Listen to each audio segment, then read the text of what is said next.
wabarakatuh. Perkenalkan, saya Sukma Wijaya. Saya adalah guru dari SMK Ilmu Informatika. Saya juga sebagai CGP Angkatan 9 Kota Batam. Pada hari ini saya ditemani oleh kepala sekolah saya, Ibu Salma Sinaga. Hari ini kami akan melakukan supervisi observasi, yang mana saya akan bertindak sebagai supervisor atau observer untuk melihat kegiatan pembelajaran yang dilakukan oleh Ibu Salma Sinaga. Mohon maaf, saya sebelumnya ini mau berterima kasih sebesar-besarnya kepada Ibu Salma Sinaga. Selain Capsek kami, beliau ternyata mau loh untuk saya supervisi, saya supervisor untuk observer kegiatan CGP pada hari ini. Ibu Salma berkenan untuk menjawab pertanyaan-pertanyanyaan saya. Ya, oke. Ya, saya akan masuk ke tahap namanya observasi, yang mana saya akan bertanya beberapa hal mengenai tujuan, pandangan, strategi, dan lain sebagainya. Ibu bersedia? Bersedia. Baik, Bu Salma, terima kasih. Oke, Bu, saya mau bertanya. Kita sebelum masuk ke observasi, mau bertanya mengenai materi yang akan diajarkan sama tujuan dalam pembelajaran Ibu. Oh ya. Kalau materinya itu elemennya itu rangkaian elektronika. Elektronika. Iya, materinya itu adalah rangkaian sumber tegangan dan arus konstan pada model linear. Tujuan pembelajarannya itu yang pertama pastinya menerapkan keselamatan kerja. Oh, ketiga ya. Iya, karena ini kan praktek. Terus yang kedua itu siswa itu harus sudah mampu mengidentifikasi rangkaian satu daya model linear. Oh gitu. Terus yang kedua itu siswa juga harus mampu menerapkan sistem kerja satu daya linear. Terus selanjutnya siswa itu harus menguji rangkaian model linear itu. Yang tadi sebenarnya sih rangkaian sumber tegangan dan arus itu yang sumber arus dan ya rangkaian tegangan dan arus konstan itu sebenarnya itu namanya satu daya. Itu mereka harus menguji. Terus yang terakhir itu menganalisis bahwa rangkaian itu berfungsi. Berarti intinya adalah tentang satu daya dalam kelistrikan ya, Bu? Iya, Ya? betul. Tapi metodenya metode ke satu daya linear. Iya. Gitu. Betul. Nah, kemudian Bu, untuk satu daya ini itu kan urusannya listriknya ya, Bu ya. Oke. Nah, untuk area pengembangannya itu apa ya, Bu? Pengembangannya itu sebenarnya gini. Jadi pertama kan kemampuan alat itu sebenarnya sudah kenal satu daya itu. Iya. Nah, yang kedua itu pengembangannya itu apa sih manfaatnya dalam kehidupan sehari-hari? Berarti lebih kepada bagaimana memahami konsepnya, kemudian pengaplikasiannya ya, Bu Iya, ya. benar. Gitu. Iya. Terus untuk ini, Bu, pendekatannya, model sama metode pembelajarannya seperti apa ya, Bu ya? Ya, kalau pendekatannya pastinya saintifik ya, karena ini kan praktek. Iya. Terus kalau model pembelajaran ya pasti project based learning, Oh, karena dia betul. praktek. Terus kalau metodenya nanti mereka itu melalui sintak project based learning itu ada beberapa sintak, ada 6. Pertama penentuan project, kedua itu mereka harus diskusi menentukan langkah-langkah. Iya. Terus yang kedua itu mereka harus menentukan waktunya seberapa lama. Terus kemudian itu menyelesaikan project. Terus membuat laporan. Terakhir itu mereka harus presentasi hasil dari pengujiannya. Oh begitu. Iya. Berarti metodenya ini ada diskusi, ada presentasi, praktikum langsung Iya, ya, Bu, ya. benar. Gitu. Sedangkan Bu, untuk strategi pembelajarannya itu bagaimana? Kalau strategi pembelajarannya kan memang kita berpusat kepada siswa. Jadi anak-anak itu nanti kan di situ itu di dalam sintak PWJL itu kan sudah ada tuh langkah-langkah. Jadi setiap anak itu memang kita mereka berdiskusi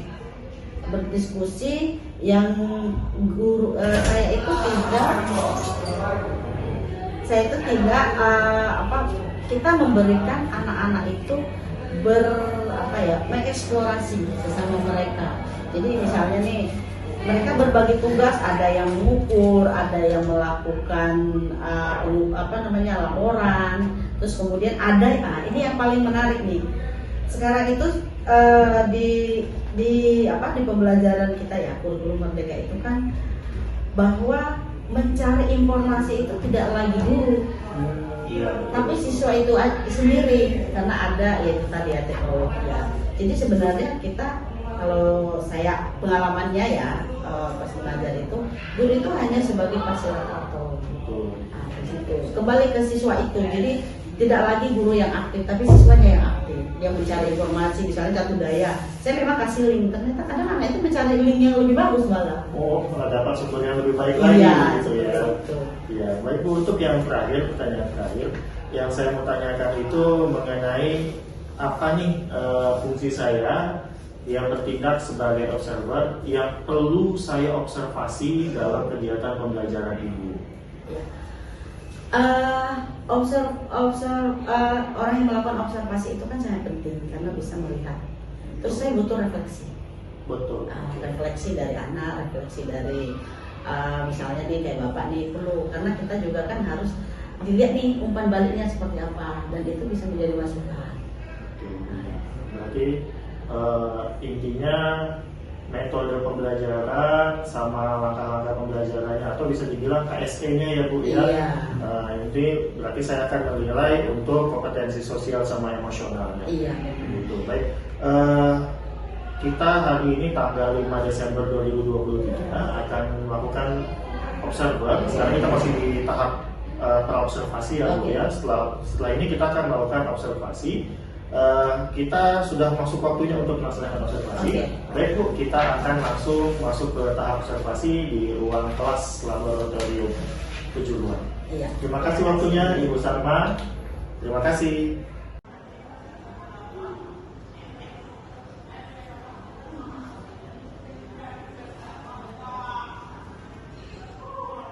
Selamat pagi anak-anak. Baik. Apa kabar hari ini? Baik. Siapa yang datang? Alex Rehan. Alex sama Rehan. Ya. Hari ini gimana? Udah sarapan semua belum tadi pagi? Sudah. Ya. Hari ini kita akan mulai pembelajaran. Sebelum kita memulai berdoa dulu. Ayo siapa nak yang memimpin doa? Joshua. Ya. Oke, silakan Joshua. Oke teman-teman, sebelum kita mulai kegiatan kita hari ini, marilah kita berdoa dengan agama kepercayaan masing-masing. Berdoa mulai. Nah, biar kita senang, biar kita semuanya semangat, Ibu akan kasih ice breaking, ya. Ice breakingnya berdiri nak, berdiri.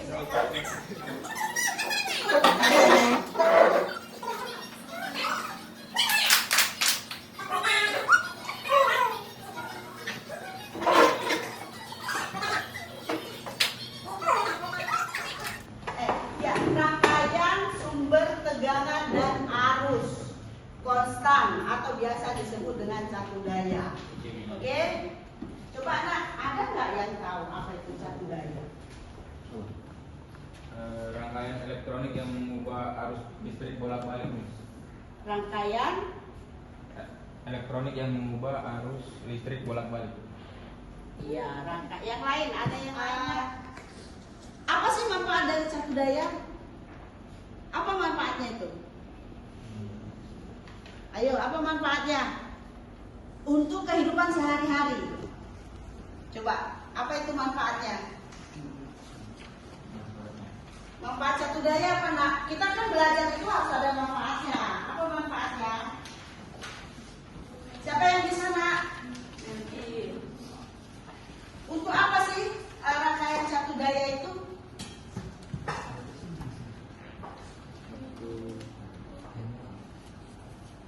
Ayo, coba siapa apa manfaat dari rangkaian catu daya?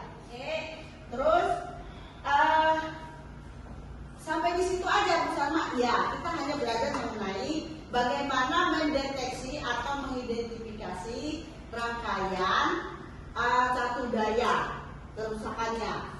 Sampai di situ setelah kita melakukan mengidentifikasi, akhirnya kita tahu bisa menyimpulkan dan bisa mempresentasikan itu materinya. Jadi agar pembelajarannya itu lebih semua bisa, kita harus bagi kelompok. Ya, bagi kelompok, nanti kamu akan terbagi dari 2 kelompok lah, 2 kelompok. Terus ada tahapannya nak. Untuk pertama kali atau gini, menurut kalian lebih enak belajar sendiri atau berkelompok? Coba siapa yang mau sendiri? Coba diambil deh kelompoknya siapa aja, boleh. Bu Sarma yang memilih atau kalian memilih? Oh, kalian milih sendiri. Oke, silakan langsung nak. Oke, setiap kelompok coba dipisah aja nak biar lebih ini. Apa namanya kelompoknya ini kelompok 1 dan di sana kelompok 2 gitu. Ayo,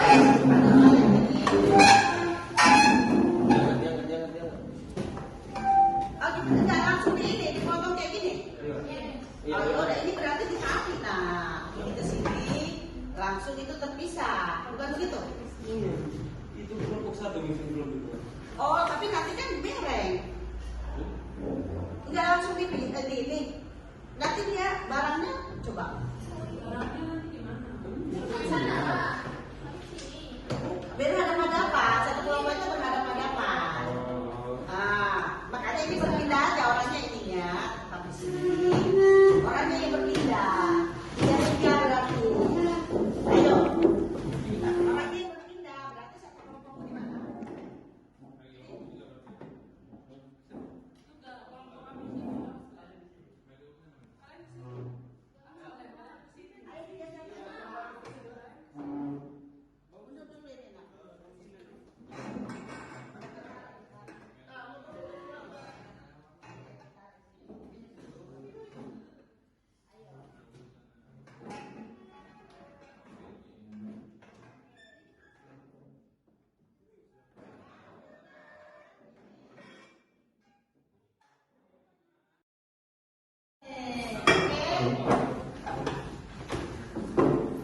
Oke, diambil alat-alatnya nak. Setiap kelompok akan ada alatnya masing-masing. Ayo kelompok yang 2, ambil nak.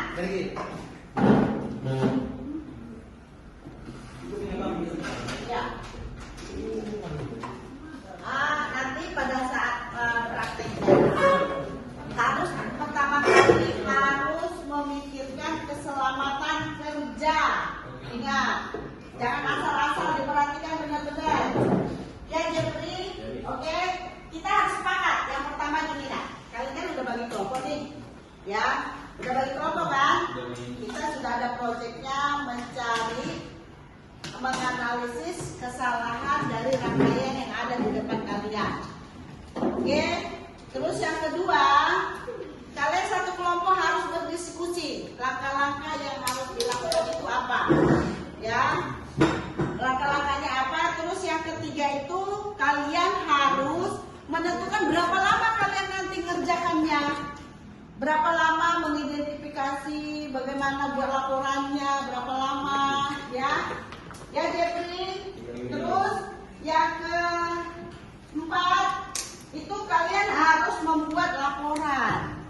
Setelah kalian analisa, oh ternyata ini masalahnya di kapasitor atau di resistor. Nah, disimpulkan, dibuat laporan. Yang terakhir nanti kalian harus presentasi per kelompok. Mencari informasi nak, kan boleh menggunakan HP.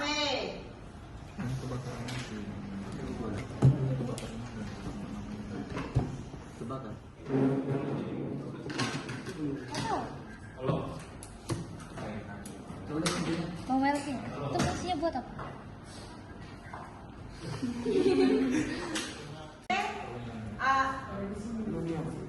Iya, ada di sini. Udah selesai ya kelompoknya Kelvin. Melki, gimana udah? Kita siap presentasi? Udah dibuat laporannya nak? Sekali lagi. Ini kelompoknya kita. Ayo, siapa yang maju? Kalian harus mempresentasikan. Iya. Ayo, setiap kelompok itu berarti kemungkinan bisa mendapatkan hasil yang berbeda. Jauh, ini kan sama-sama ini harus sama enggak? Berdasarkan hasil depan.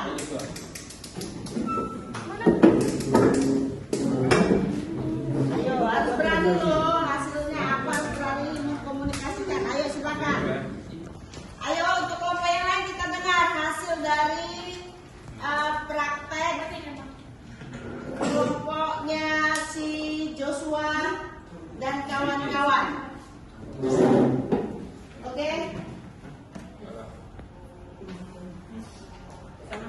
dulu, Tar.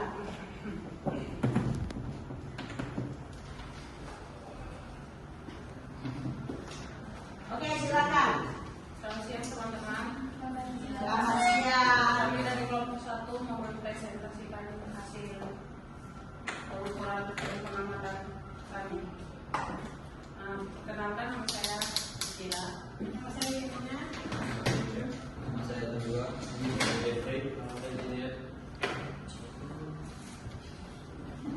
Kesimpulan dari hasil analisis kami, untuk kondisi input dan beban yang sama diperoleh perbandingan antara filter kapasitif dan filter induktif sebagai berikut. Filter induktif mempunyai tegangan keluarnya. Ya, dari kelompok kami. Terima kasih. Ada pendapat dari kalian nggak mengenai hasil mereka?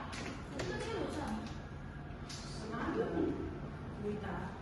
Tidak ada. Nggak apa-apa. Apakah ada kerusakan dalam rangkaian satu daya?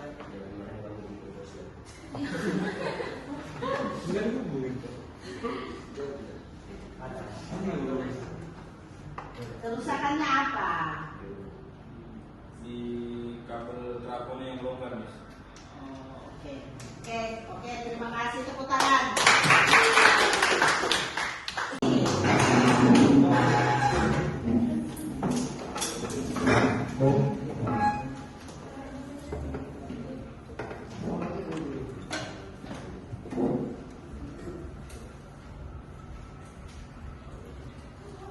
Dia bawa alat ukurnya sekalian. Ya, oke. Oh, ini rame nih cewek-cewek juga nih. Kalau ini juga Selamat cewek. pagi teman-teman. Selamat Pagi. Pagi, semangatmu pagi ya. Ya, semangat. Selamat siang. Ini udah jam berapa? Selamat Melki? siang teman-teman. Siang. Hari ini kami dari kelompok 2 mau menjelaskan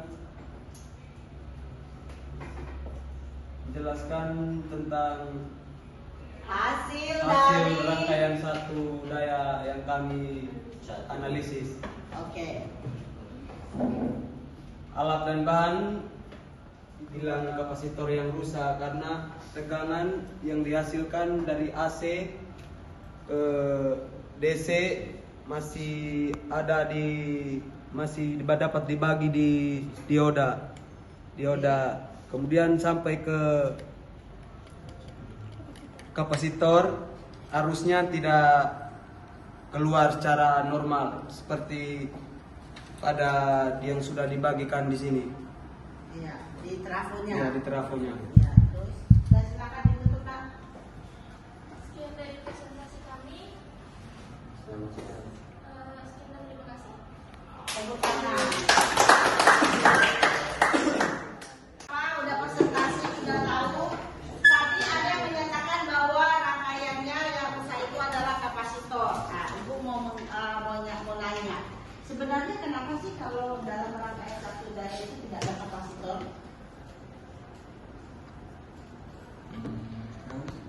Kalau kapasitornya nggak ada, kan harus tahu tuh fungsinya apa sih kapasitor. Jadi tadi kan ada. Kalau memang apa yang terjadi tuh kalau kapasitornya nggak ada? Bisa terhubung nih, tapi tidak tahan lama akan panas ya. Mudah meledak. Karena fungsi kapasitor itu harus sama tegangannya sama terapung. Nah, sama. Coba dilihat dulu materinya. Apa fungsi kapasitor? Ayo. Itu Kapasitor itu apa fungsinya? Tegangan DC yang kurang stabil menjadi rata dan lebih stabil. Ya, jadi itu kan kapasitor itu kan ini nih. Kalau adanya kapasitor itu dia bisa menampung arus yang lebih atau tegangan yang lebih, jadi dia tidak turun-naik. Nah, ya itu hasilnya. Makanya tadi itu harusnya kalian menemu cari. Kalau nggak ada kapasitor apa yang terjadi gitu. Oke, itu pembelajaran kita hari ini.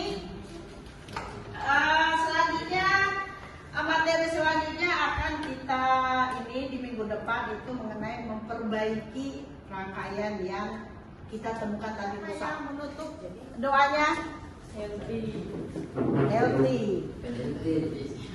kita pulang kita menuju pembelajaran kita ini dengan doa mulai.